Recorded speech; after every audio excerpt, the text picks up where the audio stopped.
जब द्रौपदी ने भगवान श्री कृष्ण से पूछा, गोविंद, क्या इस महाभारत के युद्ध के लिए पूरी तरह से मैं ही उत्तरदायी हूँ?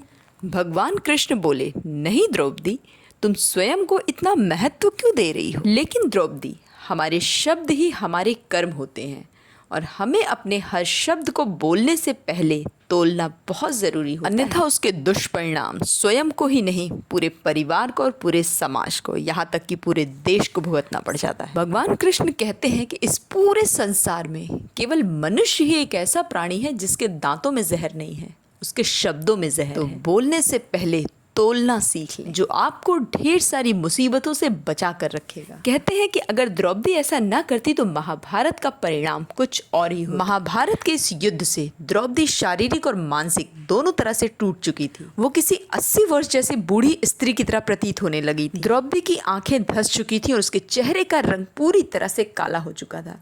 युद्ध से पहले प्रतिशोध की ज्वाला ने जलाया था और युद्ध के उपरांत पश्चाताप की अग्नि में वो जल रही थी। द्रौपदी के अंदर कुछ भी सोचने और समझने की क्षमता नहीं बची थी। चारों तरफ फैले लाशों के ढेर ने द्रौपदी को पूरी तरह से तोड़ कर रख दिया था। चारों तरफ से केवल विधवाओं के रोने की आवाजें आती रहती थी। अनाथ बच्चों की चीख पुकार से द्रौपदी का हृदय चित्कार उठा था। हस्तिनापुर के महल में बैठी हुई द्रौपदी शून्य को ताक रही थी।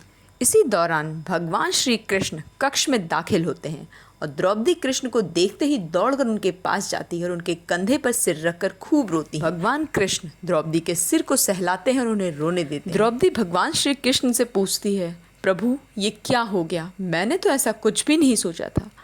कृष्ण बोले, नियति बहुत क्रूर होती है द्रौपदी, वो हमारे सोचने के अनुरूप नहीं चला करती, हमारे कर्मों को परिणामों में बदल दिया करती है। तुम प्रतिशोध लेना चाहती थी ना, और तुम सफल हुई। तुम्हारा प्रतिशोध पूरा हुआ।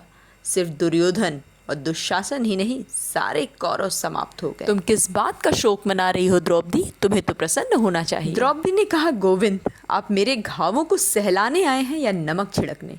भगवान श्री कृष्ण ने कहा, नहीं द्रौपदी, मैं तो तुम्हें वास्तविकता से अवगत कराने के लिए आया। हम हमारे कर्मों के परिणाम को दूर तक नहीं देख पाते और जब वो समझ में आते हैं तो वो हमारे हाथ में तब कुछ रहता नहीं है। द्रौपदी ने कहा, गोविंद, क्या आप कह रहे हैं कि इस युद्ध के लिए पूर्ण रूप से मैं ही उत्तरदायी हूँ?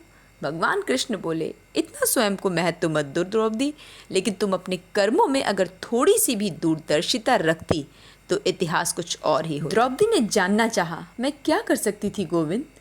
श्री कृष्ण ने उत्तर दिया, जब तुम्हारा स्वयंवर हुआ था तब तुम कर्ण को अपमानित नहीं करती और उसे प्रतियोगिता में भाग लेने का एक अवसर देती तो शायद परिणाम कुछ और ही होते। इसके बाद जब कुंती ने तुम्हें 5 पतियों की पत्नी बनने का आदेश दिया तब तुम स्वीकार नहीं करती तो भी परिणाम कुछ और होते।